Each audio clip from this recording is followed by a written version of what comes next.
Pendant 30 jours, nous serons là en train de prier et d'apporter la parole de Dieu sur ce grand thème. Je vous prie vraiment de vous battre afin d'être là tous les jours, du 1er au 30, si tu le décides, si tu le désires de tout ton cœur, Dieu te donnera la force, même les moyens financiers pour participer à ces enseignements. Aussi, nous vous demandons pendant ces 30 jours d'apporter cette requête que vous allez écrire, vous allez mettre dans une enveloppe et nous allons mettre dans un panier. Et chaque matin, nous allons présenter ces requêtes à Dieu. Beaucoup de gens ont témoigné la main de Dieu, ont été exaucés. Certains même les 7 requêtes ont été exaucées, d'autres 5, d'autres 3. Et d'autres continuent à attendre. Et je crois que Dieu finira par le faire parce qu'il est fidèle. Amen. Aujourd'hui, nous allons introduire, c'est l'introduction de ce grand thème. Demain encore, nous allons introduire, et à partir du 3e jour, nous allons monter, exploser. Dieu va confirmer les appels, Dieu va appeler, Dieu va oindre les gens pour l'évangélisation, Dieu va guérir les malades, il va démontrer sa puissance, il va se manifester terriblement au milieu de nous pendant ces 30 matins. Vous le croyez? Alléluia. Ce sont les 30 matins des personnes matures, les 30 matins des disciples, les gens qui aiment Dieu, les gens qui aiment les choses élevées dans les choses de Dieu. Parce que dans les choses de Dieu, il y a des choses peu élevées et très élevées. Il y a le parvis, le lieu saint et le lieu très saint. Ce sont des choses pour les gens qui aiment le lieu très saint. Pour ceux qui recherchent non pas la volonté permissive de Dieu, mais la volonté parfaite de Dieu. Et dans ma vie, j'ai reçu l'appel de prêcher les choses prioritaires. Je peux prêcher les choses secondaires, mais Dieu m'a appelé à prêcher les choses prioritaires. Et pendant ces 30 matins, nous allons vous apporter des messages prioritaires. Est-ce que vous êtes prêts à ce qu'on décolle? Vous décollez? Tenez-vous debout, nous allons lire la parole de Dieu. Aujourd'hui, j'ai beaucoup de versets, parce qu'on doit poser les bases. Il ne faudrait pas qu'on parle de moisson finale en lettres, il faudrait que ce soit sur des versets. Aujourd'hui, je vais vous donner seulement des versets sur la moisson. Demain, je vais vous donner sur finale. Amen. Aujourd'hui, nous allons parler sur la moisson. Nous allons lire Genèse 8, verset 22. Tu prends, tu lis, pas où tu vois. Genèse 8, 22.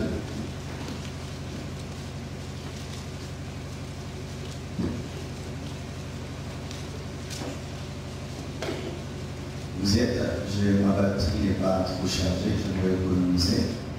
Je vais lire pour moi. On peut donner un micro à un pasteur Dylan qui puisse nous lire cela, qui m'aide dans la lecture.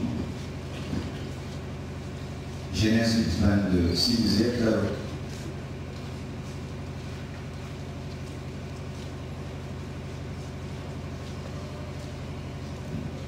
Genèse 8, verset 22.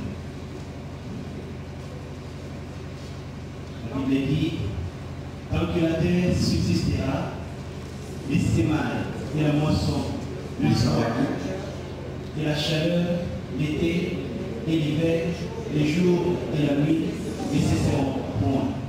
Amen. Genèse 30, 14.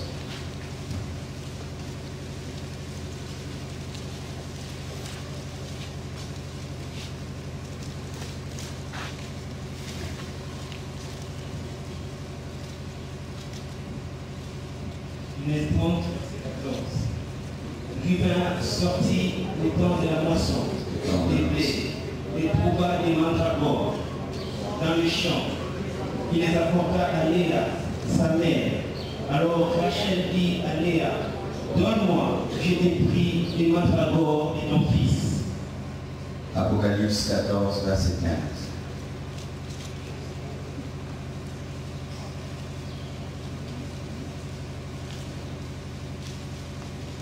Apocalypse 14, verset 15. Et un autre ange sortit du temple, criant d'une voix forte à celui qui était assis sur la nuée. Lance ta faucille et moissonne, car l'heure de moissonner est venue, car la moisson et la terre est mûre. Lance un fossile, car la moisson de la terre est mûre. Jean 4, versets 35 à 38.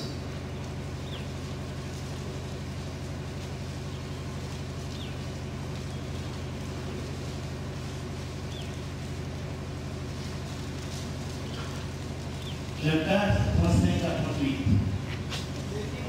Jésus leur dit, ma nourriture est de faire la volonté de celui qui m'a envoyé et d'accomplir son œuvre. Ne dites-vous pas qu'il y a encore 4 mois jusqu'à la moisson? Voici, je vous l'ai dit, levez les yeux et regardez les champs qui déjà blanchissent pour la moisson.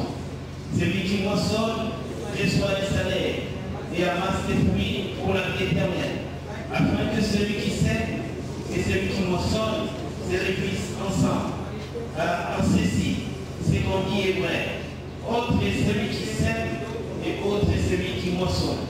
Je vous ai envoyé moissonner ce que vous n'avez pas travaillé. D'autres ont travaillé et vous êtes entrés dans leur travail.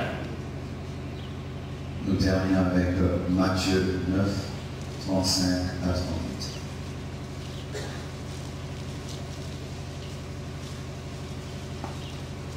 Matthieu 9, 35 à 38. Jésus parcourait toutes les villes et les villages, enseignant dans les synagogues, prêchant la bonne nouvelle du royaume et guérissant toutes les malades et toute infirmité. Voyant la foule, il fit ému de compassion pour elle, parce qu'elle était languissante et abattue, comme des brebis qui n'ont point de berger. Alors il dit à ses disciples, la moisson est grande, mais il y a peu d'ouvriers. Priez donc le maître de la moisson d'envoyer des ouvriers dans sa moisson. Acclamons la parole de Dieu. Seigneur Dieu, bénisse les Écritures, inspirez-nous au nom de Jésus. Amen. Quand on parle de moisson, déjà, ça parle d'un terme agricole. Amen. La moisson, c'est un terme qui vient de l'agriculture, qui parle de récolter. Moisson, en d'autres termes, c'est une récolte. C'est le fait de récolter. C'est le fait de cueillir, récolter, cueillir. Mais pas n'importe quel fruit, cueillir les fruits mûrs. Cueillir les fruits mûrs. Dans la moisson, on ne cueille pas n'importe quel fruit, on cueille les fruits mûrs. Et dans notre contexte, la moisson, c'est l'évangélisation, c'est gagner les âmes au Seigneur, c'est apporter la parole au Seigneur, mais aussi apporter la parole aux fruits mûrs, aux fruits mûrs. Et pour nous, dans l'évangélisation, les fruits mûrs, ce sont des hommes qui sont loin de Dieu, mais qui ont soif de Dieu. Car il est possible d'être loin de Dieu tout en ayant soif de Dieu. Souvent, les chrétiens ne savent pas cela. Il y a des gens qui ne viennent jamais à l'église mais qui ont soif de Dieu. C'est la moisson qui est mûre. Ce sont des hommes qui sont sincères et qui cherchent Dieu mais qui ne le trouvent pas et qui demandent des hommes qui peuvent venir vers eux pour le montrer le chemin. Je donne l'exemple de l'émir éthiopien. Il avait soif du salut, il avait soif du christianisme, mais il lisait Ésaïe et il ne comprenait pas. Il fallait que Philippe vienne vers lui pour le moissonner, pour le gagner. Il était mûr, mais il avait besoin d'un moissonneur. Certaines personnes présentent de l'incrédulité, présentent comme des doutes, et tu peux des fois lier leur éternité à leur comportement dans le temps, alors qu'au-dedans d'elles, ces hommes cherchent ardemment le chemin du ciel. Quand j'étais un inconverti, tu ne pourrais jamais croire à quel point j'avais soif de Dieu. Je combattais les pasteurs, je mettais des bases quand on prêchait, je draguais les sœurs qui venaient me prêcher. Je paraissais comme un homme destiné à aller en enfer. Mais au fond de moi, je cherchais Dieu. Au fond de moi, j'aimais Dieu. Bien-aimés frères, la moisson est mûre. Les hommes ont soif. Ils ont faim de Dieu. Ne suivez pas tout ce qui se passe autour de vous. Les hommes ont soif. La moisson mûre, ce sont les hommes sincères et assoiffés de Dieu, mais tout en étant loin de Dieu. Final, je vais en parler demain, mais aujourd'hui, Finale, c'est dernière. La dernière moisson, la dernière évangélisation. Avant le sabbat, il y avait toujours une double portion de manne qui tombait parce qu'il n'était pas permis aux Juifs de ramasser le jour du sabbat. C'est ainsi que Dieu accordait une double portion pour l'avant-sabbat et le sabbat, parce que dans le sabbat, on ne moissonne pas. Il en est de même, bien-aimé. Bientôt l'église sera enlevée. Et avant que l'église n'entre dans son sabbat, il faut qu'il y ait une grande moisson d'âme. Alléluia. L'évangélisation dernière sera plus abondante que la première évangélisation parce que nous sommes proches du sabbat. Bientôt nous n'allons plus prêcher. Bientôt il n'y aura plus de croisade. Bientôt il n'y aura plus de séminaire. Et comme bientôt nous entrons dans le sabbat, Dieu va nous oindre et nous accorder une onction supérieure afin de rentrer la manne qui est réservée à ceux qui doivent manger dans le sabbat. Alléluia. Et même dans le jubilé. Le jubilé était une période au cours de laquelle on ne cultivait pas. On laissait le champ en jachère. On laissait le champ se reposer. Mais avant le jubilé, il y avait un temps de récolte qui était fait d'abondance où Dieu permettait à la terre de produire davantage parce que quand vient le jubilé, on ne sème pas et on ne récolte pas. Le vrai jubilé est en train de venir, le retour de Jésus-Christ.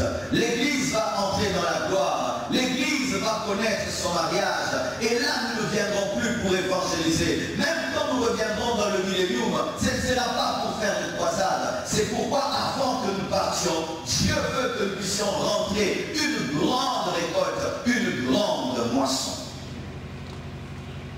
J'expliquerai cela demain en profondeur. Parlons des passages que je vous ai partagés. Dans Genèse 8, verset 22, la parole de Dieu nous enseigne que le principe de la moisson et de la sémence sont incontournables. Tant que le ciel et la terre subsisteront, il y aura toujours la sémence, il y aura toujours la moisson. Chaque fois que tu regardes le ciel, chaque fois que tu regardes la terre, sois conscient qu'il y aura toujours la sémence et la moisson. Il y aura toujours un agriculteur qui va s'aimer et un autre qui va venir moissonner. Et on enseigne souvent ce passage dans le domaine des finances, qu'il faut s'aimer pour que Dieu donne. Mais ce passage ne s'arrête pas seulement dans le domaine des finances, il s'applique aussi dans l'évangélisation. Tant que le ciel et la terre subsisteront, l'Église doit évangéliser. Quand nous regardons le ciel, même si les églises se remplissent, il faut prêcher la parole de Dieu parce que le ciel et la terre subsistent et l'évangélisation, qui est aussi une moisson, doit subsister. Alléluia. Mais écoutez aussi, une église qui sème financièrement récoltera financièrement. Mais lorsque une église sème financièrement pour récolter financièrement, elle doit savoir qu'elle récolte financièrement afin de moissonner spirituellement. Je répète. Lorsque l'église est appelée à donner, cet évangile de la prospérité, lorsque cet évangile de la prospérité est enseigné sans être en équilibre et connecté à l'évangélisation, c'est un faux enseignement de la prospérité car nous moissonnons pour moissonner. Alléluia. Nous devenons riches pour évangéliser. Nous devenons riches pour permettre aux moissonneurs d'acheter des fossiles. Nous devenons riches afin de faire rentrer la dernière moisson. Nous ne devenons pas riches pour nous-mêmes, pour qu'on dise que le frère là est riche, la sœur là est riche, il y a une maison, il y a une voiture. Non, c'est un faux évangile. Un archi-faux évangile. L'évangile nous pousse à s'aimer afin de moissonner pour moissonner. Et ainsi, bien-aimés, vous tous qui avez des rêves de richesse, complétez vos rêves de richesse. Ajoutez à vos rêves de richesse des passions, des croisades, des constructions des temples, construire des écoles théologiques, envoyer des missionnaires dans le monde, être capable à toi-même d'envoyer ton pasteur faire une croisade dans les extrémités de la terre. Tu payes l'hôtel, tu payes la croisade, tu payes les affiches, tu fais tout. C'est ça les rêves de richesse qu'il faut avoir. Pas d'être l'homme le plus riche de ta famille, l'homme le plus riche de ta maison, ce n'est pas biblique. Les hommes qui moissonnent financièrement, Dieu leur demandera les âmes qui devaient moissonner avec leur argent. Amen. Parce que l'argent est un instrument d'évangélisation. L'argent est un instrument d'évangélisation comme l'onction, comme les miracles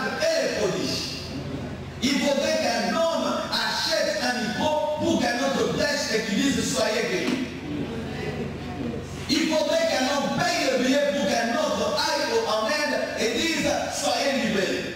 Si vous séparez l'évangile de la prospérité à l'évangélisation, c'est de l'hérésie. C'est du New Age. Le New Age est une doctrine qui enseigne à l'homme la prospérité pour lui-même et par lui-même. Mais nous n'enseignons pas cela. Nous voulons que vous soyez riches pour l'évangile.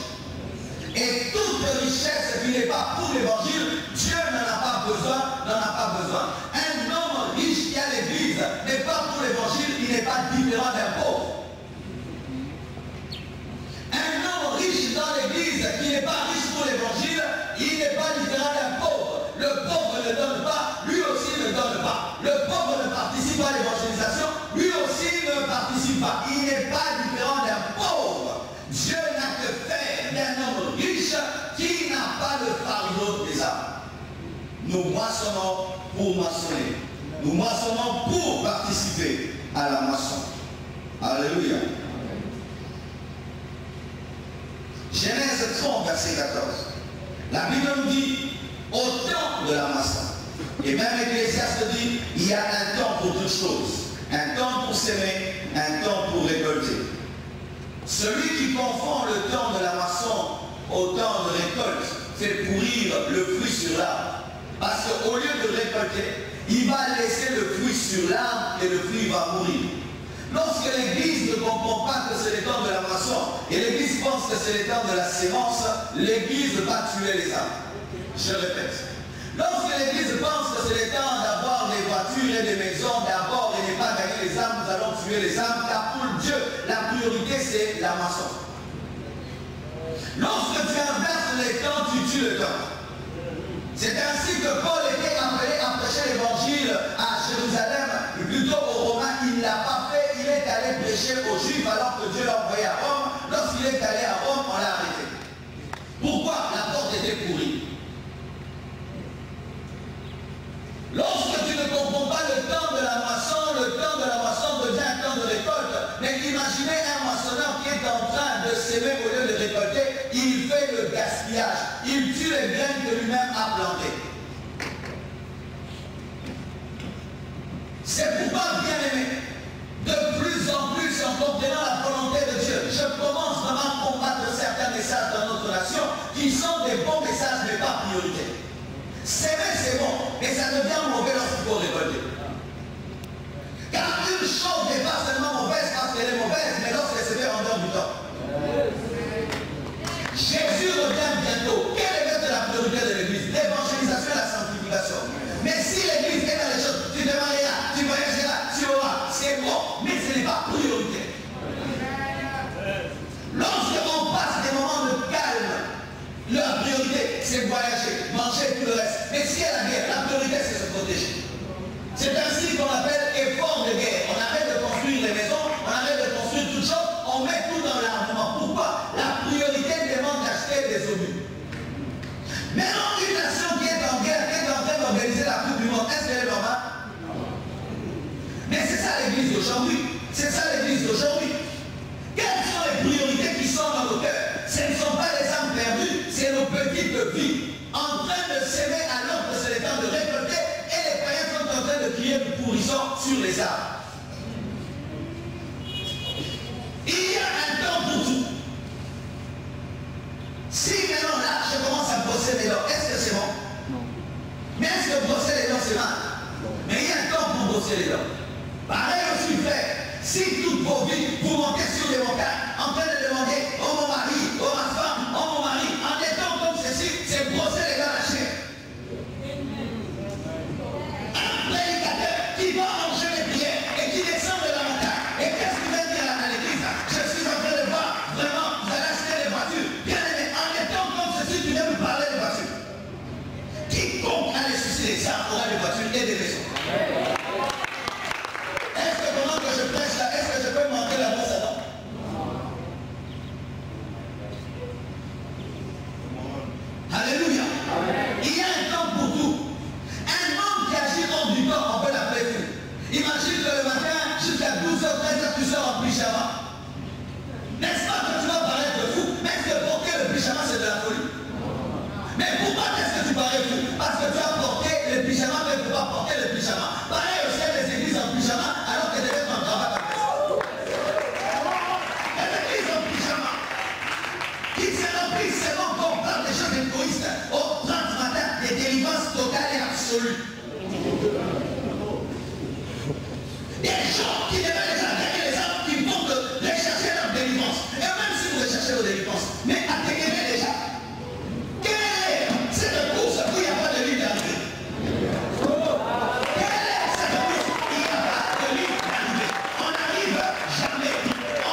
te bats contre des démons qu'on t'a créés. Est-ce que tu les as déjà vus? Vous créez des liens que vous n'avez pas. C'est vrai, les démons existent. J'en chasse. Hier, j'ai chassé beaucoup de démons. J'ai bien pris par elle a vomi des sorcelleries qu'on lui a fait manger. Je suis dans ces choses-là, mais je suis équilibré. Je suis équilibré. L'église primitive passée par l'assistance du Saint-Esprit, l'église d'aujourd'hui croit par l'assistance des démons. Si tu parles des démons, l'église est remplie, tu parles du Saint-Esprit. Les gens qui devaient prêcher l'évangile sont en train de rechercher des toutes petites choses. Et c'est comme des militaires que tu vois en guerre. Il arrive en guerre, il toque des boîtes. Il y a un temps pour tout bien aimer. Il y a un temps de se convertir, un temps de grandir, un temps d'être sûr que tu es libre et un temps de servir Dieu. Mais si toute ta vie chrétienne, la seule chose que tu sais faire, c'est pourchasser les esprits impurs, quand est-ce que tu vas pourchasser ta destinée? L'homme qui reste sur le ring n'est jamais couronné. C'est après la victoire qu'on porte la ceinture. Quand est-ce que tu porteras ta ceinture? Moi, toute ta vie, table. Oh, mais table, ma pauvre dame. Quand est-ce que tu vas crier, j'ai gagné? Moi, j'ai déjà gagné, bien aimé. J'ai déjà gagné.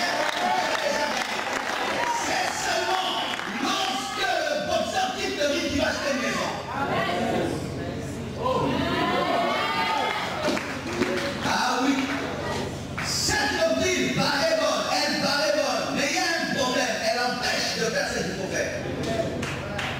Croyez, on chasse les démons par la foi, bien aimé. Si vous voulez chasser les démons par la vue, vous voulez sentir que vous êtes délivré, pourquoi vous êtes délivré, vous êtes des incrédules. Amen. On chasse et puis on croit. Je voudrais te parler des liens. Il vient un temps dans ma famille, à l'âge de 30 ans, j'ai remarqué que personne ne se mariait. Et le Seigneur m'a dit, il y a un problème dans ta famille. Lorsque ta grand-mère se chamait avec ses enfants, elle maudissait souvent ses enfants, c'est pourquoi il y a ce problème. Je te demande, pendant chaque jour, de te lever à 4 h du matin et de prier par rapport à cela. Et le signe que je vais te donner, lorsque tu te marieras, tes frères et sœurs se marieront aussi. J'ai commencé à me tenir devant Dieu à 4 h du matin, j'ai prié. Ça m'a pris 1 mois. Après, j'ai épousé Blanche. Après que j'ai épousé Blanche, ils ont épousé Christine. Après que ils ont épousé Christine, Fifi a épousé Milolo. Mais est-ce que j'avais vu? J'avais cru. 10 ans, 20 ans, en train de rechercher quoi? La délivrance d'un petit truc. Et quand est-ce que tu vas arriver au temps de moissonner? Car on ne récompense que celui qui a moissonné. Donc tu n'as pas commencé à moissonner, tu n'as pas encore commencé ta vie. Et beaucoup d'entre vous, vous allez mourir, vous n'avez jamais commencé à vivre, toute votre vie n'avait que combattre. Puis, toute ta vie, tu fais que combattre, tu n'auras pas le temps de vivre. Il faut combattre et remporter la victoire pour vivre. Mais la victoire, c'est par la foi. J'ai dit c'est par la foi. Ce ne sont pas vos jeunes qui chassent les démons, c'est l'œuvre de la foi. C'est l'œuvre de la foi, c'est l'œuvre de la foi. C'est l'œuvre de la foi, c'est l'œuvre de la foi. Les jeunes ne remplaceront jamais l'œuvre de la foi. Commencez à remplacer l'œuvre de la foi, vous ne serez jamais délivrés. Alléluia. Écoutez maintenant ceci. Lorsque celui qui est envoyé pour moissonner ne moissonne pas, quelqu'un d'autre vient moissonner. Mais il ne vient pas moissonner ce qui est mûr, parce que ce qui était mûr est pourri. Mais quelqu'un d'autre vient le moissonner afin de jeter ce qui devait être moissonné. J'aimerais l'expliquer. La Bible dit dans Apocalypse 14, verset 15, que c'est l'ange qui doit moissonner, alors que ce sont les hommes qui doivent moissonner. Quand est-ce que les anges moissonnent? C'est quand les hommes n'ont pas moissonné. Lorsque celui qui est envoyé pour moissonner ne moissonne pas, l'ange vient moissonner, mais pas pour bénir, mais pour juger. Les païens, c'est toi qui dois les moissonner pour les amener au ciel. Mais si tu ne les moissonnes pas, ils seront jetés en enfer, mais ils seront aussi moissonnés. Mais non pas pour leur vie, mais pour leur mort.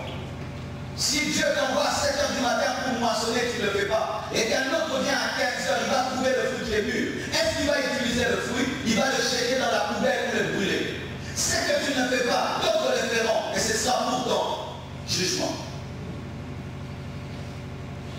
Vous comprenez ce que je dis, mes frères? Le jugement attend les païens qui sont autour de nous. Et c'est nous qui devons les moissonner avant. Parce que si nous ne les moissonnons pas avant, d'autres viendront les moissonner pour les jeter en enfer. Vous pensez qu'ils seront toujours là? Les païens vont mourir.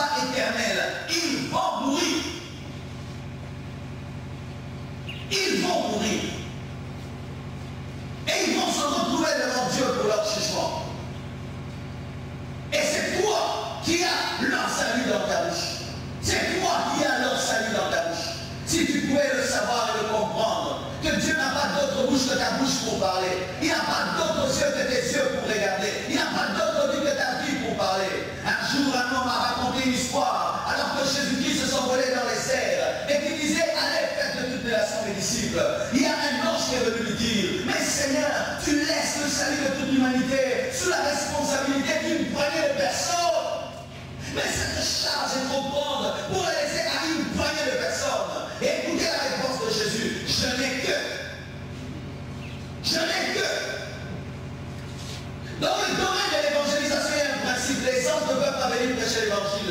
Ni Dieu ne peut descendre prêcher l'évangile. Il faut que l'homme sauve l'homme. Et dans ce domaine-là, nous devons nous proposer comme des instruments afin de moissonner avant que les anges moissonnent. Si l'ange vient, donc il n'a pas fait la mission. Et s'il vient, donc le fruit est pourri. Amen. Alléluia. Mais dans la moisson, il y a une arme, il y a un instrument, la faucille. La faucille, c'est un instrument qui a cette forme, c'est là, et ça fait ça. C'est fait pour couper, mais pas pour tuer. C'est fait pour couper le fruit mûr, mais pas pour détruire le fruit mûr. L'évangile nous est donné pour bénir. L'évangile nous est donné pour sauver. L'évangile ne nous est pas donné pour dépouiller les familles et les maisons, entrer dans les maisons, prendre des offrandes et dépouiller les gens. L'évangile ne nous est pas donné, bien aimé, pour notre propre promotion. L'évangile ne nous est pas donné pour avoir des grands noms. L'évangile ne nous est pas donné pour nous enrichir. L'évangile ne nous est pas donné pour dominer sur les autres. Mais l'évangile nous est donné afin de faire entrer le fruit mûr. La faucille n'a pas la forme d'un couteau. C'est avec le couteau qu'on mange le fruit. Mais la faucille n'est pas faite pour manger le fruit. La faucille n'est pas un couteau pour prendre la chair de la mort. Non, la faucille ne veut pas toucher la chair de la mort. Elle vient couper cette petite tige qui unit le fruit à la tige. Elle coupe là. Elle ne touche pas le fruit. L'évangile ne vient pas pour que tu viennes toucher les vies, mais que tu puisses sauver les vies. Oh Dieu, donne-moi la connaissance de l'évangile pour les impacter. Non, on n'a pas besoin que tu nous impactes. On a besoin que Dieu passe par toi pour nous impacter. Seigneur, Dieu de gloire, je veux prêcher l'évangile dans le monde. Quel est le but? Est-ce que tu veux garder le fruit ou tu veux manger le fruit? Beaucoup de gens veulent manger le fruit, c'est pourquoi ils choisissent où ils vont vous prêcher. Prêcher aux riches et non aux pauvres. Pourquoi? Parce que là, on donne des offrandes. Ils préfèrent prêcher dans les villes que dans les villages, parce que là, tu seras connu. Ils préfèrent prêcher dans les grandes églises que les petites églises, parce que là, tu seras célèbre. Pourquoi qu'est-ce que tu veux prêcher l'évangile? Tu veux toucher au fruit ou épargner le fruit? Certaines personnes entrent dans le champ, non pas avec la faucille, mais avec des couteaux. Des mercenaires. Des mercenaires. Le mercenaire peut se battre pour votre armée, mais ne vous aime pas.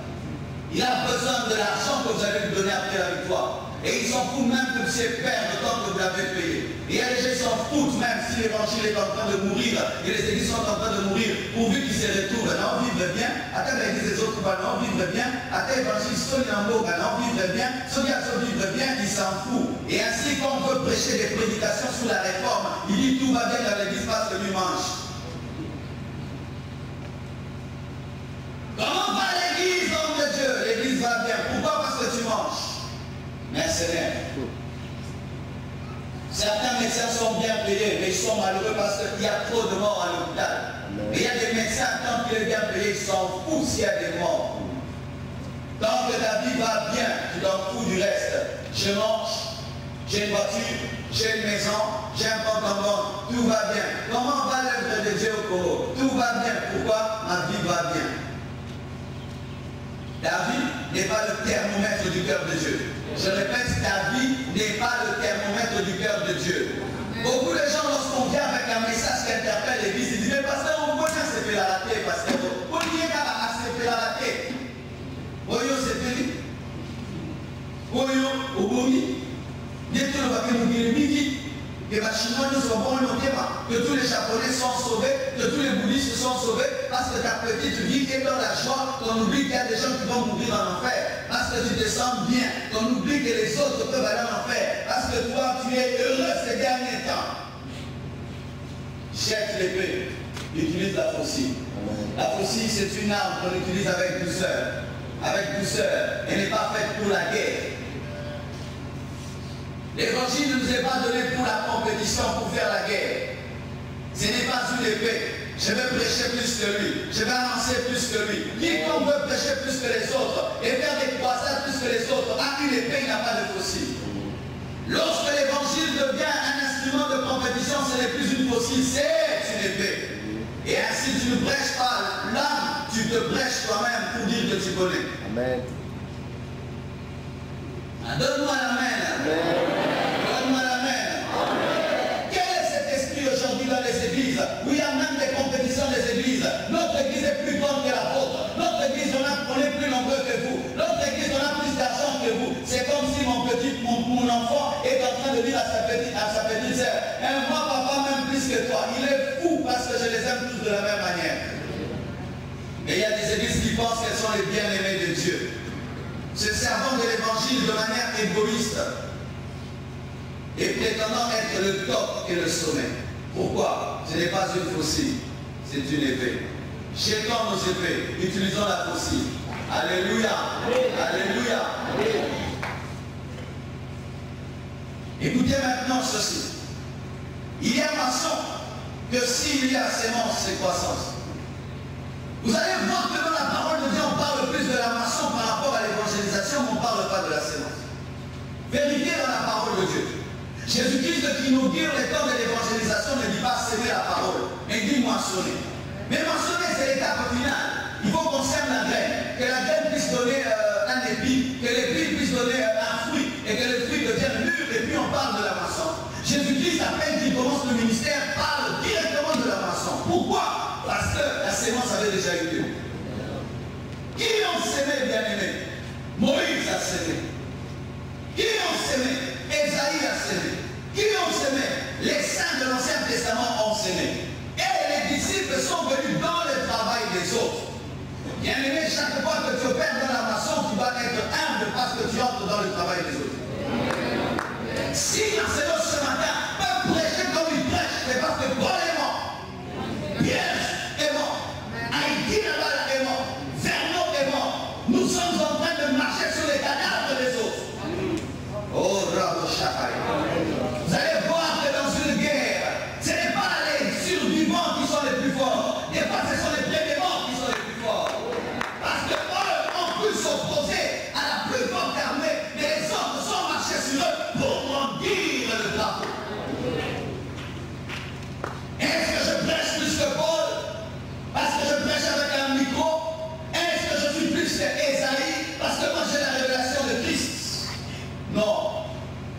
Et j'entends des gens qui insultent Heidi Naval, qui insultent Vernon, qui insultent des hommes qui ont prêché lorsque ce n'était même pas bon de prêcher.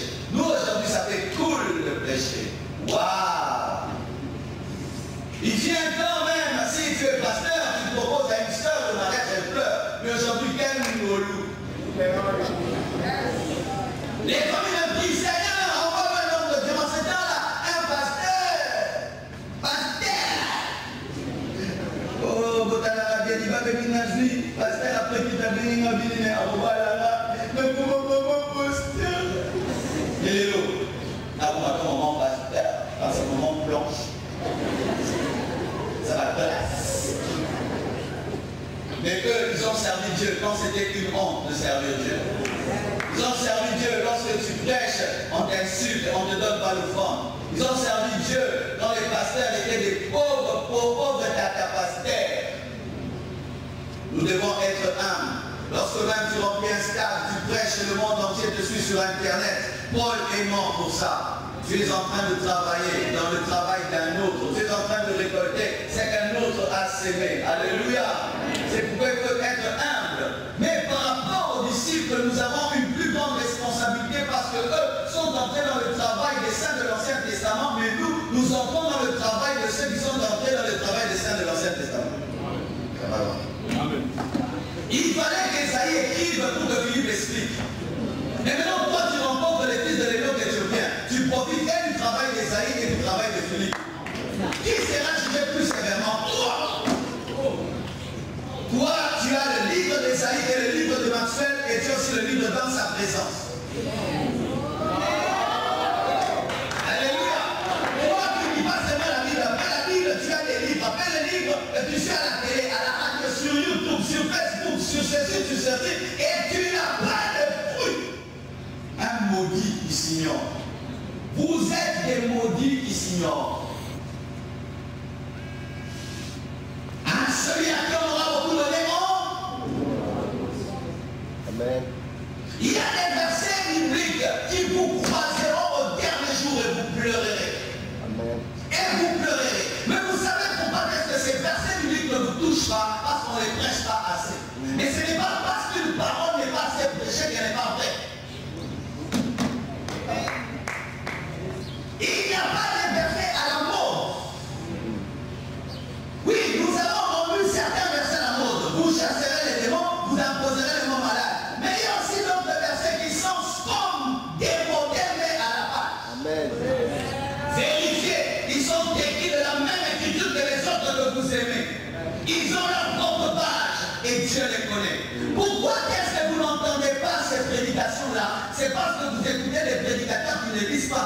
Mais ce n'est pas que l'esprit ne le donne pas. Si chez vous, vous ne préparez que le foufou, vous pourrez croire que le riz n'existe pas. Mais c'est votre maman qui a une préférence.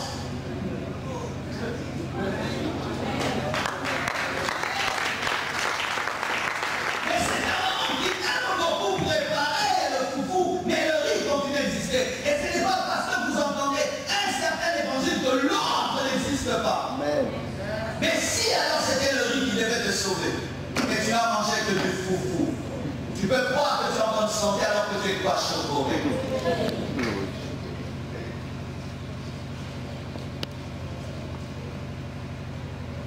Et je pleure de tout mon cœur la mort du pasteur Vernon. L'aboyeur est mort.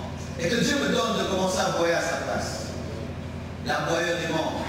Vous savez, quand vous êtes dans une famille, vous avez un grand frère ou un père qui vous donne, ne faites pas, ne faites pas. Pendant qu'il est là, vous pensez qu'il vous dérange. Mais quand il meurt, vous vous rendez compte que personne ne te pose la question d'où es-tu venu.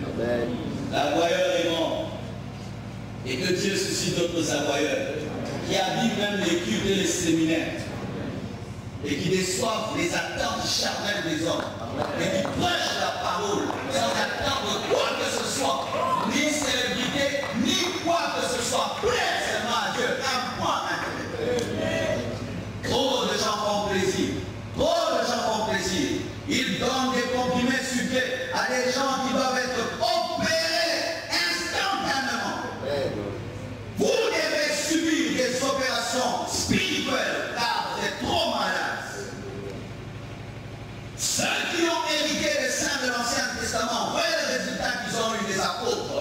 En 2 ans, l'Asie mineure a écouté l'évangile. Ils n'avaient pas la télé, ni les radios, ni les télévisions, mais l'évangile est répandu. Mais nous, avec les SMS, les téléphones et tout ce qu'on a, il y a des gens qui ont fait une année, même pas une âme au Seigneur. Les maudits qui s'ignorent.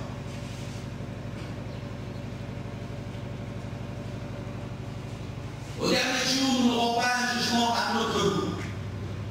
Je répète, au dernier jour, nous n'aurons pas un jugement à notre goût. Dans certaines écoles, l'élève peut dire, posez-moi des questions plus dans telle chose et dans telle autre chose. Mais au dernier jour, ce n'est pas le cas. Toute la parole de Dieu te sera présentée dans toute sa totalité. Même l'évangélisation, même si tu n'es pas dans le département d'évangélisation. D'ailleurs, ces choses de département d'évangélisation sont en train de contrecarrer l'évangélisation, car dans le Nouveau Testament, il y a pas un département d'évangélisation et une commission d'évangélisation. Ces choses de département d'intercession d'évangélisation en fait ceci, de ne pas prier et les autres de ne pas gagner les âmes, et dire vous allez gagner les âmes. Est-ce que la Bible dit vous gagnez en termes de département, allez faire de toutes les nations des disciples? Pourquoi cette année tu n'as pas gagné les âmes? Un an de département dans le félicitations. Tu n'es pas un prisonnier, mais t'es là à foufou. Quand tu as faim, au cas d'Ali, au chef, qu'est-ce que tu es cuisinier? Mais tu fais ce que tu ne dois pas faire. Mais pour les armes, tu dis, Dieu ne m'a pas appelé à cela, c'est archi faux. Il n'y a personne qui peut dire j'ai l'appel à gagner les âmes, par vous tous nous sommes appelés à gagner les âmes. Acclamons la parole du Seigneur.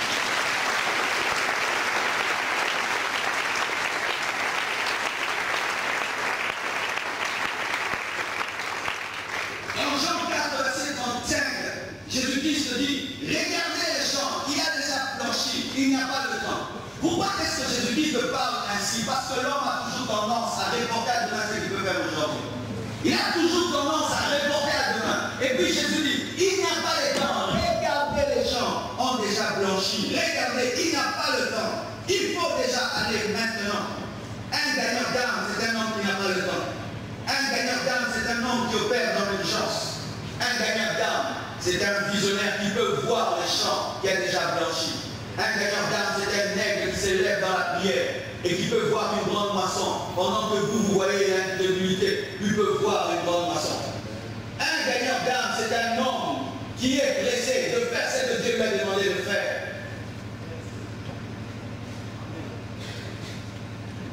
Dieu n'attendra pas que tu connaisses toute la Bible. Dieu n'attendra pas que tu puisses connaître toute la Bible. Il y a des gens qui vont toujours attendre Dieu. Je n'ai pas grandi, je ne suis pas encore mûr, je ne suis pas encore mûr, je ne suis pas encore mûr. Quand est-ce que tu seras mûr? Les disciples avaient 3 ans avec Jésus et ils ont prêché l'évangile. Pierre, 3000 personnes se sont converties. Mais toi, tu as 10 ans dans le Seigneur. Tu dis toujours que tu es un bébé. Quand est-ce que tu diras que tu as grandi? Il n'y a pas le temps. J'ai lu le livre de Esther Soumral. C'est l'un des grands hommes de Dieu aux États-Unis. Vous savez comment est-ce qu'il a commencé le ministère? Il s'est converti. Il est allé lire la Bible. Il a compris qu'il y a les âmes qui meurent. Il a dit à ses parents, au revoir, je vais prêcher l'évangile. Il appelle son ami et dit, amène-moi ta voiture, je pars. Tu pars où? Je pars. Dieu va me conduire. Il est devenu un grand homme de Dieu. Il a commencé une église aux Philippines qui a atteint 10 000 membres. Et toi, jusque-là, tu attends. Tu attends quoi? Tu attends une grosse voix. Moi, Nananga, Nini, Gali, Yonan, Natsambé, Nabram, Namoïse. Nabram, Nakantamalo, Nabram. On a pouvoir, c'est la terre de la Lyon. On a pas dans la terre de la Lyon. On va aller faire la panique, c'est vrai. Et pourquoi on va te dire que panique, c'est vrai. Pour les choses essentielles, vous ne manifestez pas de la passion, mais pour des choses qui vous amènent nulle part, là vous avez beaucoup d'entrain. Je suis pressé de me marier, je suis pressé pour que je travaille, il faut que je travaille, il faut que je trouve le boulot. Mais es-tu pressé de gagner les âmes?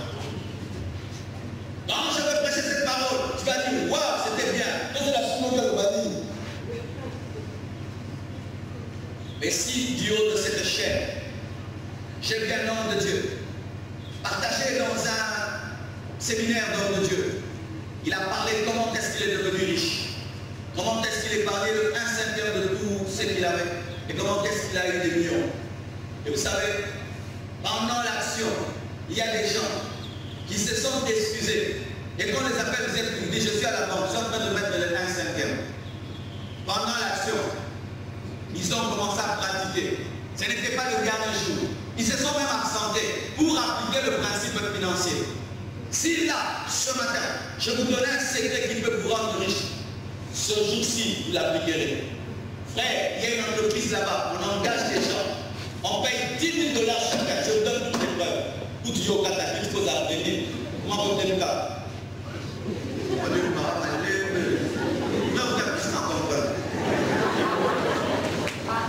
Mais allez gagner les âmes.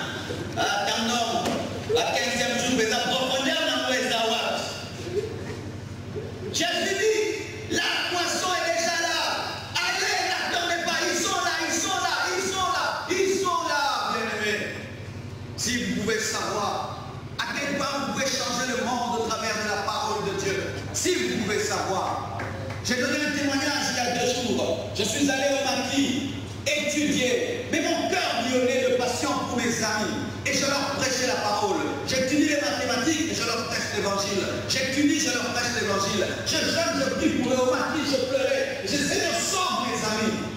Parce que tu sais, quand tu es un chrétien et tu vis toujours avec les frères en Christ, tu n'as pas la notion des païens. Tu penses que tout le monde est gentil comme des bien-aimés. Et j'ai vu les paganismes, des jeunes envoyés par leurs parents au maquis, mais qui revenaient à 23 h ivres, des jeunes qui venaient avec des filles dans les maquis, et qui faisaient que raconter des histoires impudiques du matin au soir, des jeunes qui se promenaient en slip. C'est quand j'ai compris qu'il y a des païens, et j'ai commencé à prêcher, pleurer pour eux. L'un d'entre eux a donné sa vie à Jésus.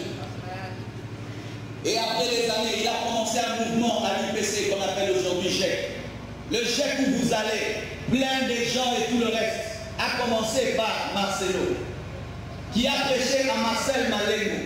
Marcel Malengo a commencé le GEC.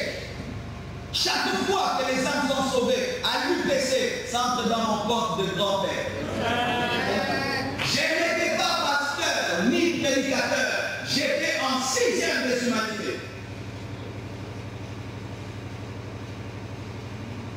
Il est plus que temps.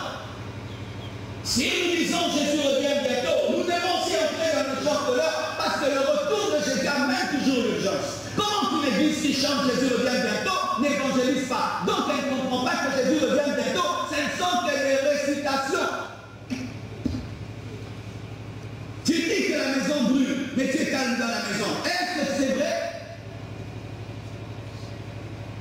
on est besoin de nous. D'accord, c'est ça.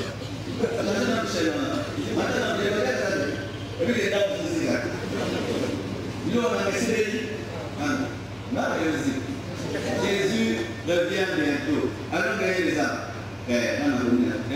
Non, c'est bon, non, vous l'avez. Il faut qu'il y ait un impact à nous. C'est comme un des célibataires, oui. Comment on a ça à partir. Nous sommes dans l'église 23 ans, célibataires. 7 ans, il y a le ministère baladé, pas pour la rembale en peau.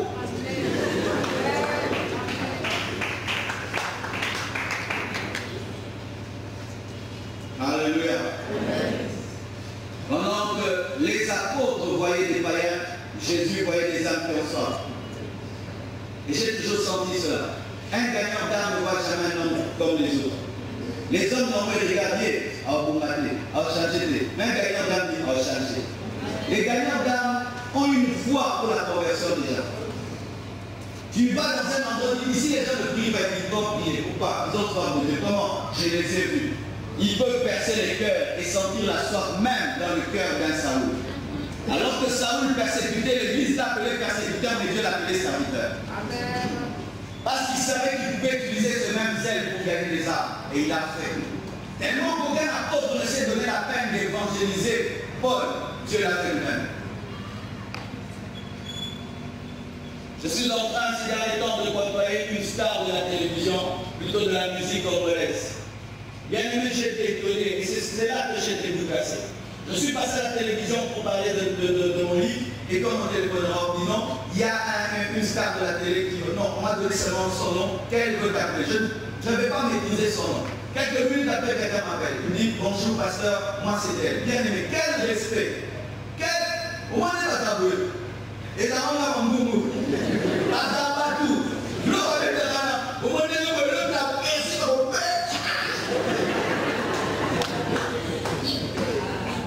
Et là, ça m'a raconté après. Mais il y a un moment, c'est ça. Il y a un commandant qui peut être un petit mobile. Ça filme.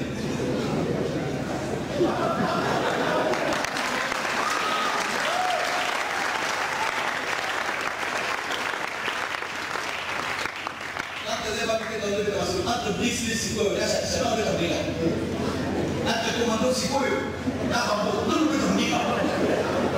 Nous disons, sonia pour le vétérinaire du profil, à vous d'être à Fundio. À Kandio. Et quand vous le voyez à la télévision, Moni, lui, c'est le fils du diable. Lui, ça taille ici, lui ici. Lui dort en enfer. C'est ce qu'on pensait. Il me téléphone, bonjour pasteur, c'est elle. Quand il dit elle, donc on a soit une plaie, un peu de le bas français. Bonjour, ça va? J'aime beaucoup vos émissions. Je vous suis. Est-ce que je peux avoir ton livre? Hein? Il est venu à la maison. Papa, est-ce que je peux avoir mon livre? Je lui ai paraphé. Non, je voulais signer le livre. Dieu me dit, écris ceci. Au grand serviteur de Dieu Père.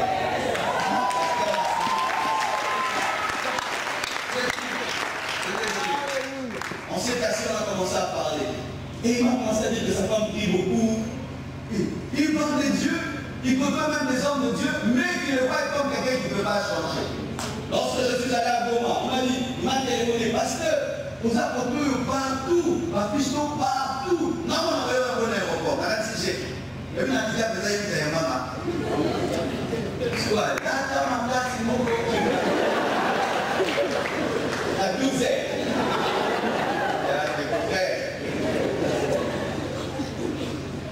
Et coïncidence dans l'hôtel où j'étais logé, on se rencontre encore. Et il venait dans la chambre. On parlait de Dieu. Il demande qu'on prie pour lui. Tu sens qu'il a soif de Dieu. Et nous on dit que Batabongo, ce bébé n'a pas pu où de bas. Un deux l'homme, où de bas,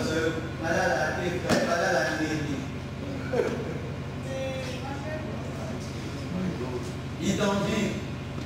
Il cherche la paix que tu as. Mais toi tu es complexé devant le marché. Parce qu'on nous a prêché que l'argent c'est tout. Alors que le bonheur est plus que l'argent. Quelques personnes avaient l'argent, mais n'avaient pas le bonheur. Et il est mort. Mais vous avez le bonheur. Vous êtes complexé devant les gens qui ont l'argent et qui cherchent votre bonheur parce qu'on vous a donné un évangile matérialiste. Alors que l'évangile vrai, c'est le bonheur intérieur. Entre homme heureux, un homme riche, c'est l'homme heureux qui est plus riche que l'homme riche, parce que l'homme riche cherche le bonheur. À cause c'est alors, on ne peut pas comment bien. Et dans notre bureau, on a un bas de notre document. Les évangéliques à mon maté, à notre bureau, à vos kémas. Parce que des fois, on dit cela. Les pasteurs prêchent cela parce qu'ils sont bien, non. C'est ça la parole, c'est ça la vérité. L'homme spirituel regarde l'homme avec les yeux de Dieu. Et il dit, cet homme va changer. Cet homme va se convertir. Il y a une moisson d'âme qui vient. Ne dis pas, il vient se polir parce qu'il nous a fait des battes. Maintenant, pour ça, nous avons des battes. Pour la passer dans la solo,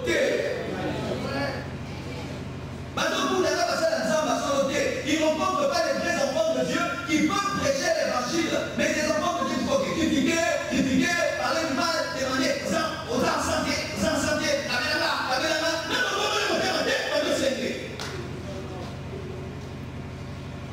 les gens soif de Dieu.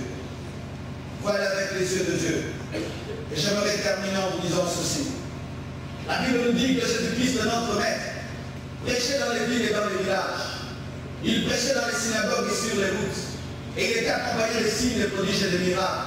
Bien-aimés frères et sœurs, si notre parfait modèle prêchait dans les villes et dans les villages, nous devons prêcher aussi dans les villes et dans les villages. Il ne prêchait pas que dans les villes. Jésus prêchait aussi dans les villages. Mais des fois, nous sommes plus nobles que Jésus. Tu vois, un prédicateur, il est plus noble que Jésus. Là où Jésus pouvait prêcher, il y avait ôté. C'est un niveau d'été.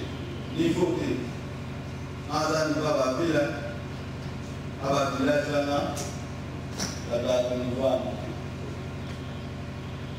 il y a un bien-aimé qui est ici. Il est en train de nous demander de venir prêcher à Zobo, faire une croisade. Et on doit aller faire une croisade à Zobo. Le dernier jour des 30 matin, on est invité à faire une croisade à Tripoli. J'attends les gens qui vont m'accompagner à Malou. Amen. On ira ensemble à Malou. On attend des gens qui peuvent aller ouvrir une extension de l'église Compassion en Équateur, à Zongo,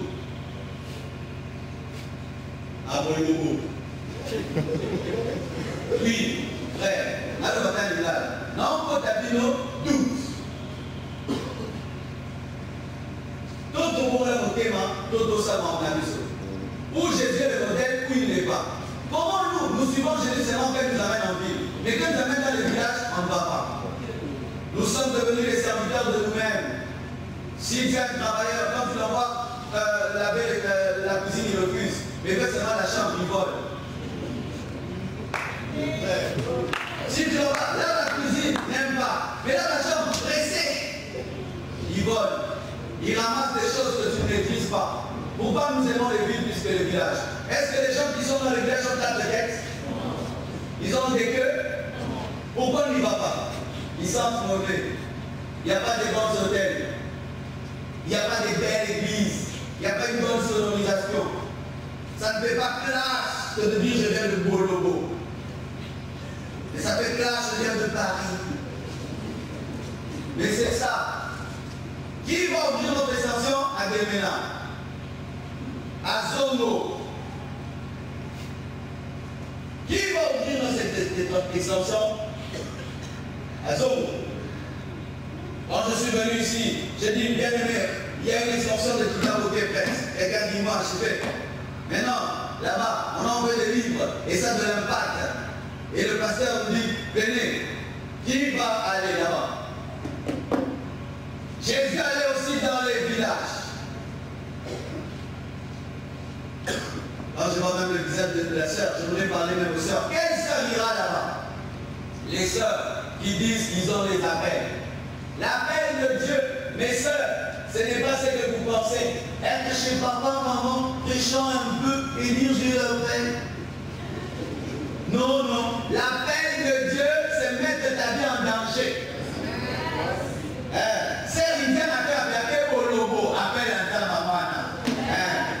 Parce que si un frère allait au logo, c'est normal, mais une sœur. Mais non, bien aimé, il faudrait que vous serviez Dieu comme nous les sœurs. Tu vas dans un endroit où il n'y a pas le temps de faire les brochures. Ah oui, oui, oui et oui. L'église est constituée plus des femmes que des hommes. Mais ces femmes-là ne veulent pas aller. Ils poussent les frères. Allez, non, on priera pour vous.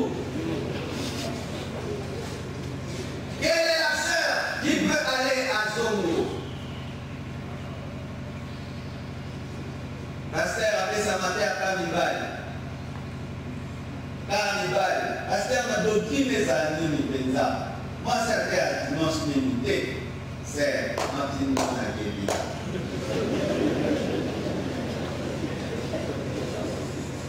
Si c'est beau, hein, le chien déjà ici. Je parlerai de ces choses dans les temps qui viennent. Aujourd'hui, nous introduisons. Terminons. Jésus qui est le modèle ne prêchait pas seulement, il a enseigné. Il ne prêchait pas seulement dans les synagogues, il prêchait aussi sur la route. Frères et sœurs, si nous pouvons revenir même à crier le matin, amen. Ces gens-là me faisaient peur quand j'étais un païen. Tu es dans ton lit là, tu entends à 5 h du matin, Neko! Surtout pour filmer mon salon de toi, oh,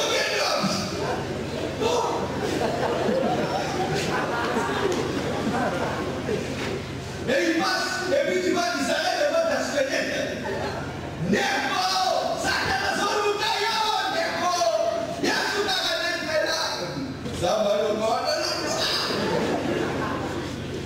Combien de gens se sont convertis dans leur maison? Maintenant, nous avons été illuminés. Ils n'avaient pas besoin des affiches et des banderoles. Ils n'avaient pas besoin de reconnaissance. Aujourd'hui, vous recherchez trop de reconnaissance des églises. Si je le fais, qui le saura? Qui le saura? Dieu le voit. Yes! Vous voulez trop les acclamations, que le pasteur le sache, qu'on sache que c'est toi, bien-aimé. Même Jésus faisait des miracles, il disait de le dire à personne. Qui saura que c'est moi? Qui saura que c'est moi? Dieu sait que c'est toi. Prêchez dans les bus et ne demandez pas l'offrande. Payez vous-même les bus et arrêtez ces choses-là. Oh, on ne peut pas ça offrande pour les sous-natères qui me lobby. Ils sont des copines d'accueil au matin. Et mettez bien la Bible sur devant vos bouches. Ne crachez pas sur les gens quand vous prêchez. Tu es debout là dedans.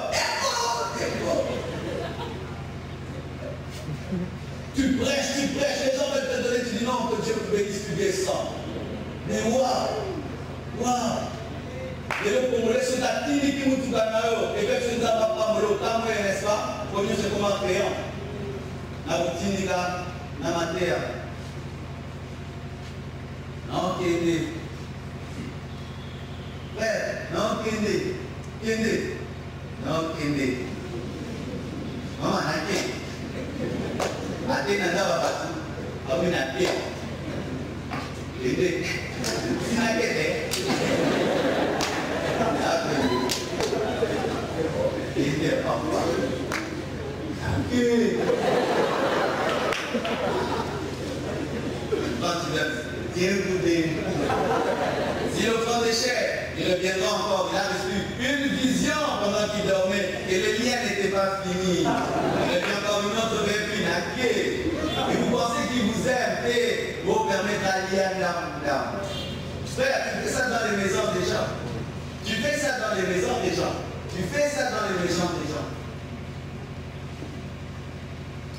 Jésus prêchait pas seulement, il guérissait les malades et il chassait toute infirmité. Mes frères congolais, quittons cet évangile théorique où on parle bien et il n'y a pas de miracle. Arrêtons ça. La moisson, ce n'est pas seulement en parlant. La moisson, c'est en démontrant aussi la puissance.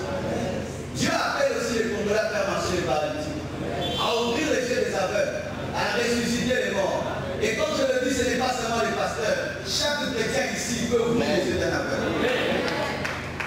Prêchez l'évangile avec la démonstration de la puissance de Dieu. Ne faites pas de Dieu un Dieu qui parle bien. Dieu agit aussi bien. Il guérit les malades, il délivre les prisonniers. Et vous n'avez pas besoin de passer l'évangélisation pour démontrer la puissance de Dieu, mais d'aller dans les hôpitaux et de vous inquiéter les autres et de prier et ils verront des miracles.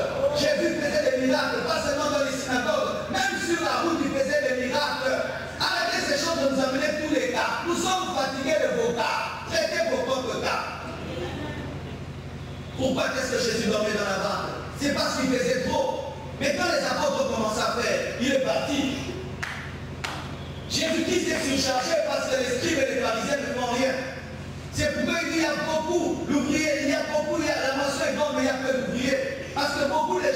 au maçonneur, mais ils ne maçonnent pas. Beaucoup de gens jouent au maçonneur, ils ne maçonnent pas. Et maintenant, on prend la charge, on la met sur celui qui maçonne. Et comme celui qui maçonne, il a tout le poids. Bien le faire. Il est temps de Dieu opérer dans le surnaturel pour que les autres aient le temps de chercher Dieu et de se reposer. Mais si ce n'est que 2 ou 3 personnes qui opèrent dans la délivrance, dans la guérison, dans les prodiges, quand il y aura des problèmes, Jésus, c'est pourquoi il dormait dans une barque malgré que le feu était agité. Ce n'était pas parce qu'il était Dieu, il était fatigué. La moisson est grande, mais il y a peu d'ouvriers. Cette parole, souvent, elle paraît contradictoire. Comment est-ce qu'on peut dire qu'il y a peu d'ouvriers avec tous les pasteurs, tous les prédicateurs, toutes les églises? Parce qu'il est possible de se retrouver dans la moisson et jouer aux maçonneurs sans maçonner. Il y a des maçonneurs que tu envoies dans la moisson, ils ne font que causer là-bas. Comment ça va? Bien, mais ils ne maçonnent pas. Ils sont en train de créer des relations autour de la moisson, mais ils ne maçonnent pas. Dans l'évangélisation, sans prêcher l'évangile. Dans le royaume de Dieu, sans travailler à l'expansion du royaume de Dieu. La moisson est grande, mais il y a peu d'ouvriers. Parce qu'il y a peu de gens qui réellement s'occupent des âmes. Dans cette église, grande comme celle-ci, combien sont ceux qui se sont engagés à gagner les âmes? Ils ne sont pas nombreux. Combien sont ceux qui ont préparé ces 30 mentales dans le jeûne et dans la prière? Ils ne sont pas nombreux. Combien de gens sont ceux qui portent l'œuvre de Dieu à cœur? Ils ne sont pas nombreux. Ce n'est pas parce qu'il y a beaucoup d'églises qu'il y a beaucoup de vraies églises. Ce n'est pas parce qu'il y a beaucoup de gens qui tiennent la Bible qu'il y a beaucoup de vrais prédicateurs. La moisson est grande, mais il y a peu d'ouvriers. Et comme il y a peu d'ouvriers, l'église doit faire cette prière. Seigneur, envoie les ouvriers dans ta moisson. C'est une nouvelle requête qui doit revenir dans nos cœurs, qui révèle la maturité de l'église. Alors, lorsqu'on cesse de désirer les appels disparaissent. Frère, si dans l'église primitive, l'Esprit de Dieu parlait et disait, mettez-moi à part Paul et Barnabas, c'est parce que les gens priaient pour qu'il y ait des appels. Et si l'église change de prière, il y aura peu d'exaucement. Une église qui ne fait que demander le matériel, qui ne fait que demander les mariages, qui ne fait que demander le voyage, n'aura que des voyageurs et n'aura que des mariés. Mais une église qui demande des appelés aura des renards pompés, aura des Jimmy Swagart. Bien aimé, de cette requête de demander à Dieu des ouvriers dans la moisson revienne. Si nous ne demandons pas des ouvriers, il y a des gens qui vont s'envoyer eux-mêmes. Et ce seront des mercenaires. Parce que lorsque le Père appelle fait défaut, il y a des faux appels aussi qui viennent. Ce qui nous a envoyé dans ce bâtiment, tout le monde est dans. Parce que c'est seulement les vrais appelés qui confondent les faux appelés. Et s'il n'y a que les faux appelés, vous ne saurez jamais que les scribes et les pharisiens sont en train de vous mentir tant que Jésus n'est pas venu. Tant que Jésus n'est pas venu, vous ne saurez jamais que les scribes et les pharisiens sont en train de mentir. Il y a beaucoup d'églises, il y a beaucoup de gens qui prêchent, il y a beaucoup qui remplissent l'église. Mais je vous assure, peu de gens ont le fardeau des âmes perdues. Que Dieu vous bénisse abondamment.